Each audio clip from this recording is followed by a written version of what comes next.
Welcome to the Open to Hope Show. I'm your host, Dr. Gloria Horsley, with my fiancé, Dr. Frank Powers. Well, Frank, before we start the show, thought we ought to say something about our new book. Yeah. Open to Love, The Secrets of Senior Dating. Right.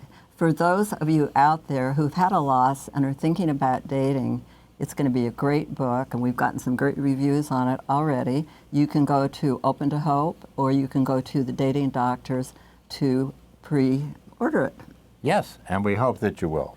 And we want you to know that 100% of the proceeds from this book are going to go to the Open to Hope Foundation with the mission of helping people find hope after loss.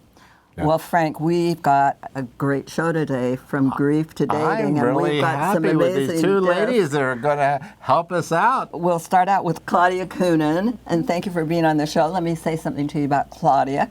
She is a very accomplished person, and I could go on and on with things about her, but I'm going to tell you she's twice widowed, and she's a certified grief counselor in Hudson, New York, and she's also a published author. Her latest book is Seasons of Grief, Creative Interventions to Support Bereaved People. And thank you for being on the show, Claudia. Yes, thank you. We're excited. And then our second guest is Jennifer O'Brien. And Jennifer is also a widow of 7 years. And for over 35 years, she's been in practice management consultant to physicians. And she is the author of the award-winning book, The Hospice Doctor's Widow, a Journal. Amazing book. So welcome to the show, both of you, Claudia and Jennifer. Thanks so much. Well, our topic today is grief to dating, from grief to dating. And I've heard that you had some experiences online. I have had experience online. Oh, I can't wait to hear about your experience. The good ones or the bad ones? Well, I think both, because there is the good and bad of Yes. online. And so we want to be really honest with people about both the pluses and minuses. Yeah, let's start out with saying one thing. You've been really successful online. Your second marriage. Well, the second one, yes, for sure. Yeah, I was widowed in 2005, and I spent like close to a year and a half sort of figuring out my life. And then I thought, I'm tired of crying on the floor of my bedroom. I don't know how to meet people, and you're supposed to do this online. This was in 2006 by this time. And so I went on to Match.com. And who did you first hear about it? I'm curious about online dating. And oh, people were talking about it. And I was living in the country, and the only person of the male persuasion that would be coming into my house that I didn't know would be like the guy bringing me my cheese, because I had a catering business at the time. So, or the UPS driver. So I figured, I thought I had to practice, because I hadn't been on a date in 25 years, and I didn't really know how to do it. So. And dating has changed a lot. Well, and even then, it's really different now. But so I went online. I took a 3-month membership, and I was very afraid. I wasn't ready to meet anybody. I sort of did, back then it was email, so I emailed a few times, and it goes through the site, so they don't really have your real name, your real email address, There's or anything. Some protection yes. in that. And I struck up some conversations with some people that were a lot of people were no, and I felt like this is a good one. I felt like I was going to the Man Mall.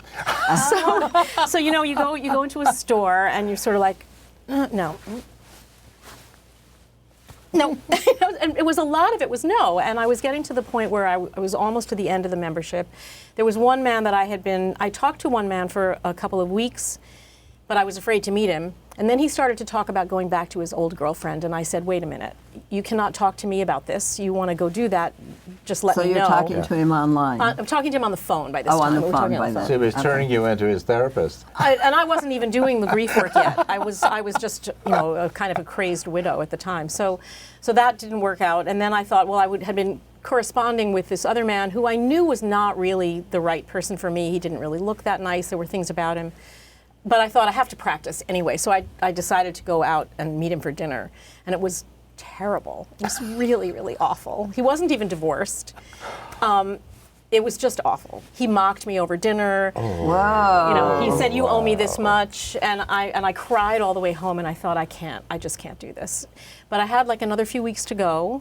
I was going on a trip with my kids, and we were on a cruise, and I went into the internet cafe on the last day, and I saw this man, and in his profile, he talked about empathy.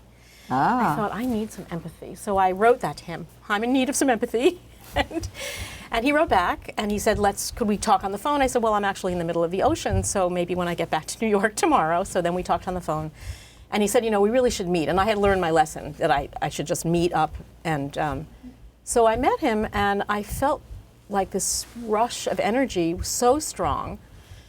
And so we went out to dinner, and then my kids had gone away, so I have to stop with the rush of energy, because one of the things that we know is you really have to feel something, Yes. And that's why we always talk in the book about it's important to meet people as soon as possible. and see what. and Yeah. if possible, face to face. Yes, it is true. That is the way to do it. So you can have I mean, that energy. you can tell a lot before you even get to that place that you don't even want to bother. Oh, yes. But Yeah. if you feel like there might be something worth checking out, then meet for coffee, Yeah. meet in a public place. Yeah. Well, Jennifer, how does this sound to you? Now, you haven't dated yet. Have you been thinking about it? Well, I haven't dated since my husband died, but I did date quite a bit before I met my husband. Right. So I'm not, although it was not a lot of online dating, but I Right. certainly have played the numbers game myself. Yes. And It it's definitely true. You have to sort of, what they say, kiss a lot of toads, sort of thing. Yeah, because a lot of frogs before you find a prince. Yeah. But how does this sound to you? It's been 7 years for you. Have you been thinking about it at all? And have you thought about online? I have certainly thought about it, thought about dating, Nobody's lined you up yet? You're so lovely. Oh, thank you. No, nobody's lined me up. I've thought about it a lot. I'm shy about it at this point, honestly. Yeah. And you know what? That's not a bad thing. Not a bad thing Thank at all. One of the things that we have found, in terms of talking with people for, my gosh, 40 the years dating apiece. doctors. I forgot to say 40 we're the years dating apiece. doctors. So it is really, in a sense, it's best not to do this alone. And what we suggest is that you begin to try to find a dating buddy, or one, or two, or three. A person who's more experienced. Like literally, from what she just said to us, she would be an ideal dating buddy for you. So as an example, she's had experience, she's been online, she's done both online dating and other dating. And if you get someone to be a dating buddy, you could sit there and go through the profiles and laugh and enjoy it, and it becomes fun. Make fun And of them. this needs to be fun, because there's a lot of toads out there. Yeah. That's a great idea. And Thank so you. if it's fun, you're less likely to get discouraged quickly. And that's the biggest danger of online, is it's not a quick process. Right. It does take time. You have to meet a lot of people.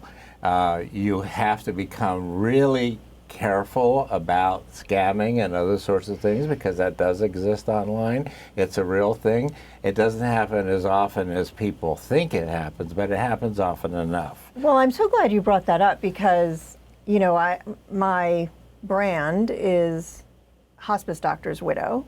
So I have widow in my brand title. Yes. I get fake Wow. men following me all the time. Yes. I actually wrote a rant about this for a British magazine, because because they either have a profile photo of them wearing scrubs standing in front of an expensive car. Well, my Yes. late husband was a physician, and guess what? They don't wear their Right. scrubs for a picture in front of an expensive car. No. Or they're like a 4-star general, and all they post photos of is red roses and puppy dogs, and it's like, I just don't buy it. Yeah. Right. Yeah. What would you suggest to her, given that? Yeah, I think you have Be her dating buddy. I think you have to be really discerning, and you have to be willing. If it feels wrong, you just block them immediately, or even report them. I had it wasn't really a scam, but I did have my actual location in my profile this time around after this second husband died. And I said that I was a grief counselor. There was a little too much information in there. And so I got a personal text to my phone number from somebody who lived fairly nearby. And he was so That's proud, scary. very scary. Yeah. He was really proud of himself that he had sussed out who I was and he wanted to meet me for coffee. And I just thought it was so creepy. Yeah. Yes, Yeah. it is. That It, is- it can be. Yeah. A couple And of, so that's part of the experience that as a dating buddy in our version of it, so you can help her feel like, okay, you can manage this, you can become a veteran.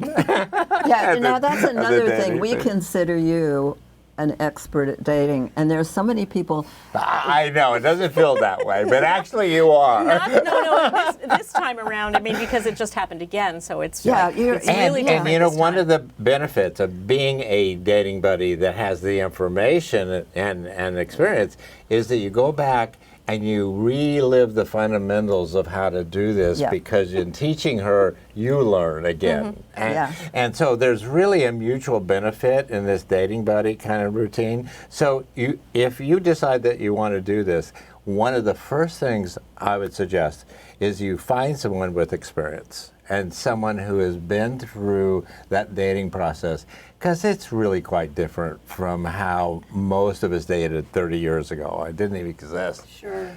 So that's number one suggestion that we would probably should make. be fun. Well, the number one thing, the first chapter of our book, we talk about know yourself, but I think you're two people who do know yourself. Of course. And one of the Yes. things that's really important now is, at this age, is that you put down what you want. When these kids are younger and they're dating, they're saying, I am this, I am that, you know, I like to travel, I like to... No, I don't want somebody who drinks. If you don't, I want somebody who's financially responsible. You I don't want a want a lot long-term of people. relationship. You're not. You only want one. Yeah. And so you want to put out there as many things as Yeah. if you are this, don't bother to apply. Yeah. Right. Yeah, I mean, and that's what I'm doing this time around. Exactly. I think, you know, 16, 17 years ago, I really wanted to repartner. I really wanted that, and I was somewhat discriminating. But this time around, because also I'm older, Right. and you are, you know, incredibly inspirational. Because I sort of feel like it's not possible right now. You know, there's that sort of who would want me kind of thing that comes into play. You know, especially when you're grieving. You know, you Yeah. don't really feel that great about yourself, but.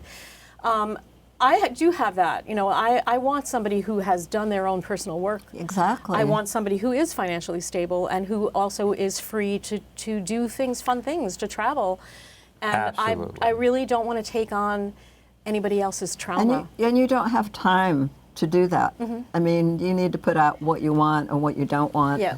Yeah, and you I want to like find out that. what kind of baggage they're bringing Yeah, in I mean, to and the I do. process, I say when I write a profile for myself, I say, you know, we all have baggage at this age. We have a whole course, lifetime of experience, but mine's packed away, and I only bring it out for reference. I like that. And what is the right kind of baggage versus the wrong kind of You know, baggage? you don't have to carry it out in front of you and dump it, you know, Yeah. on the table. So. But you want to be honest with one Yes. another. I really like that about someone who's done their work, because that was one of the things I absolutely adored about my husband when I first met him. Was he had done a lot of personal development and therapy, and yeah. So I like that idea. Just put You're it right out bringing up there. another issue in the book that's really important, and one of that is at this age, because we've had a lot of experiences, we've had relationships, that it's really kind of helpful to take a little bit of time to sit down and say, what are the characteristics of men that work for me? Yeah. And what are some of the characteristics that have not worked in past relationships, friendships even? And that gives you a little bit of a guideline as to what you're looking for and what you don't want. Because knowing what you don't want is just as important as knowing what you do want. Very good. One of the things that we hear women say a lot, and men, is particularly women say they don't want a nurse or a purse. I don't know if you've heard that. No, I haven't heard that. Have you heard it? Yeah, Yes. quite often. And in the book, we make the comment, look, there are male nurses as well as female nurses. Sure. And if you're going to be with somebody, you know, they may have some issues. I mean, you know, Frank and I, of course, will take care of each other. Yes. So, and as far as financial, you're never going to find anybody who's got exactly the same amount of money as you do. I mean, it's just not going to happen. So I just like somebody who's financially responsible, who did their retirement, who can take care of themselves, who, you know, who isn't needy in that way. I like both of those suggestions, all of those suggestions. Yeah, I'd like to put in a plug for another aspect of figuring out what you want and what you don't want, and being very clear about that. I think it's also helpful to know what you are bringing to the table, who you are. And I did this when my first husband died. I sat down and I made a list of what I wanted, and it was so detailed that when I got to the hair, I thought, I'm being ridiculous. You know, I'm looking for somebody with a full head of hair. And so my second husband happened to be bald. So, but I also did a lot of work on myself, on what I have to offer, Yes. what maybe I didn't do well the first time that I'd like to do better, things that I could shift. You know, so I Absolutely. think that's also a very important component. And I think it's really helpful, especially for men, if you give them a little bit of idea of what you need and what you want and what makes you happy. And are they the person that would like to do that? I mean, they really lets them know so they don't walk in cold or may promise you things. One of the things that we like to point out is that you learn more about dating. Don't give up on it when you're left or when you suddenly think this is going to be a great relationship and they tell you, you know, that you're not the one, you know, for them. Because you're learning more, and you know. Yeah, and in some step in. cases, they're actually doing you a favor if they say early to you, you know, I don't think this is going to work, and not promise things that, you know, that's going to build you into feeling as though this is the relationship that you want.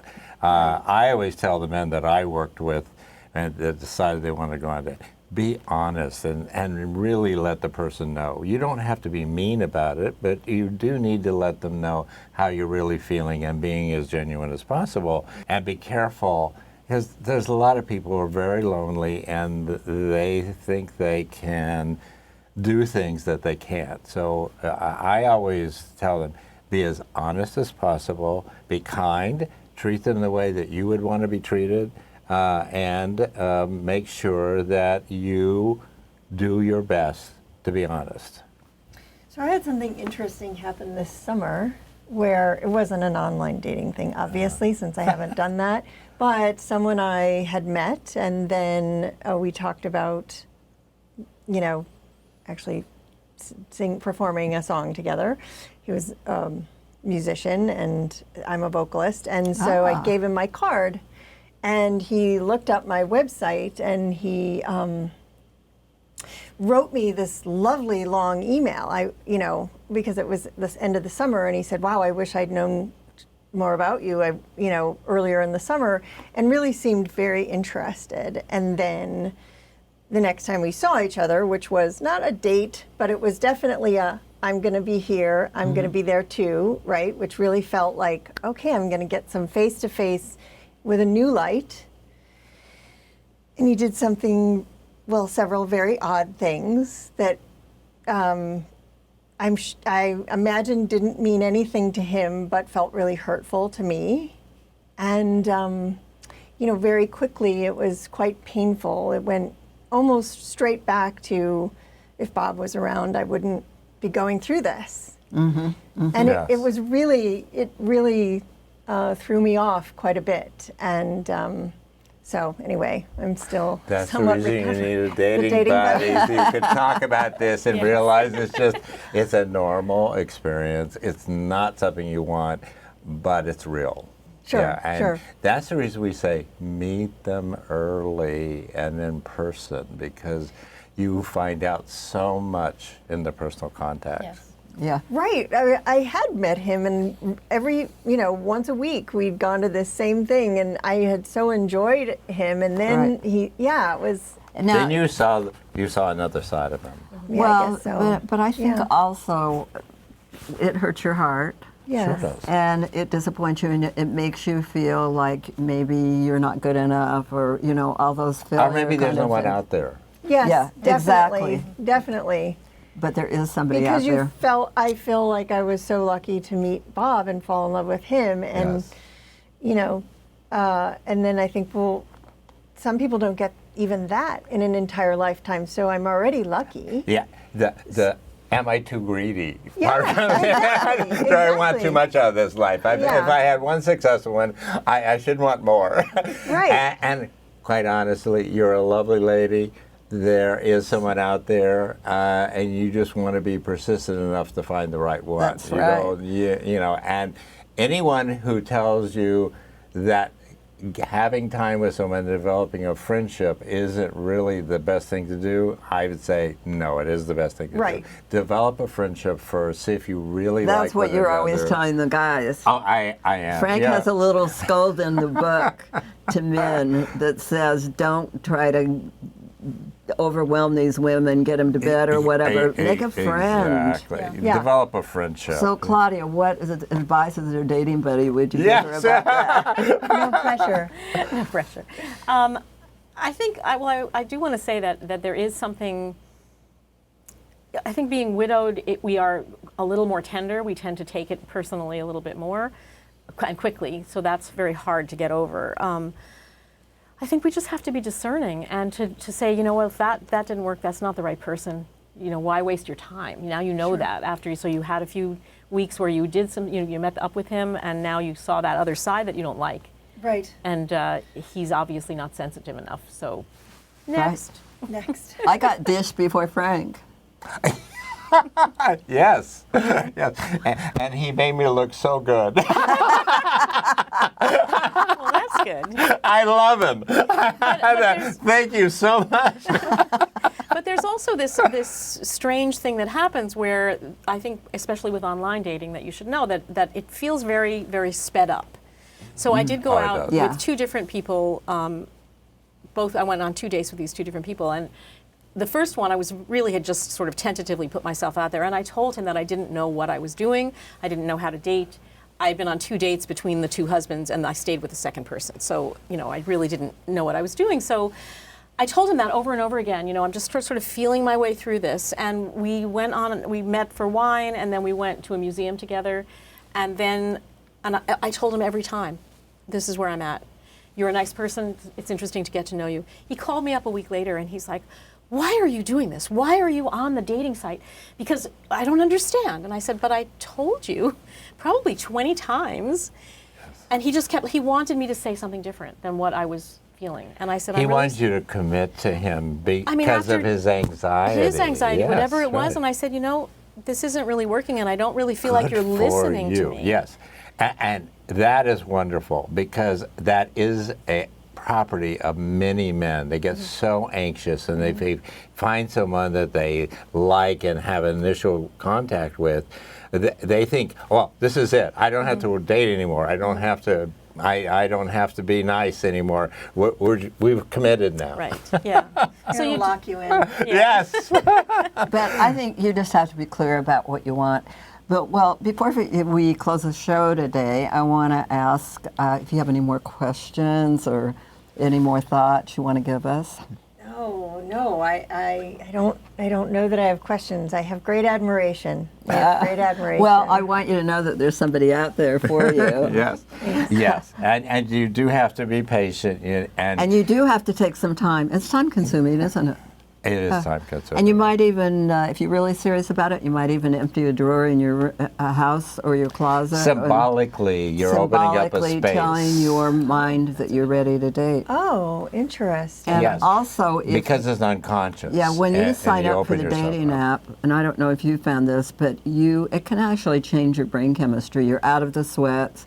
When you go into a bar or whatever, you're looking around, you're checking it's things amazing. out. It's amazing. Kind Is of that right? changes your attitude, right? You look at people I do differently. find myself looking at people's left hands. There are so many things that change once you unconsciously open the door. Okay, we have got to end the show today, and we want to. We're having so much fun with you. I know you guys have been fabulous guests and wonderful. A lot of great ideas for people. I'll be your buddy. Oh, That's so sweet. Yeah. I love it. Well, you're going to have to report back. We'll have to do another show. Yeah. Oh, that's so sweet. Well, we want to remind everybody about our book. And we are the dating doctors, by the way. We're the golden dating doctors. Golden dating doctors. Yes. But you can get our book, and all the proceeds go to the Open to Hope Foundation to help people find hope after loss. So we're very excited about that. Yes. Yeah. And And again, thank you. Yeah, and again, thank you guys so much for being on the show. And really wonderful, isn't it, to have people who are interested in finding the one? It's so great. I know. So great. And we always want to remind you people that there's only one. We're only looking for the You one. only need one. That's right. You're only looking for one, I hope. We want to thank everybody for joining us on this show today. And we always want to remind you that if you've lost hope, please lean on ours until you find your own, and God bless.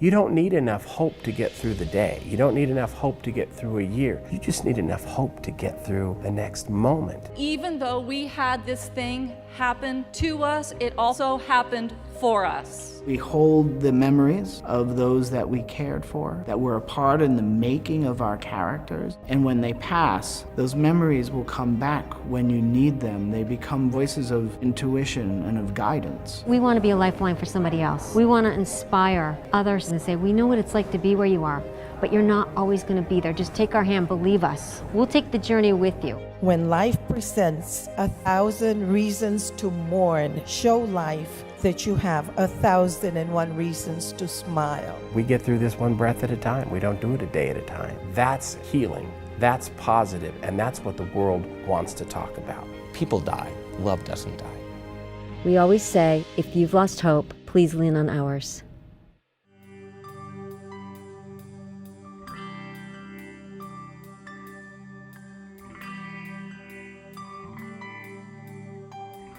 The loss of a loved one can leave you feeling depressed, angry, alone, lost.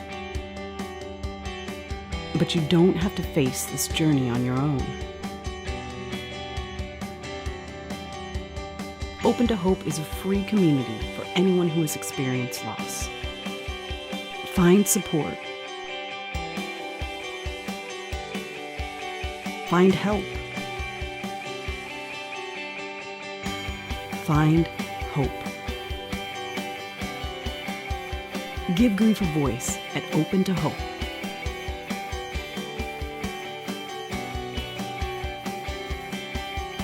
For more information, find us at opentohope.com.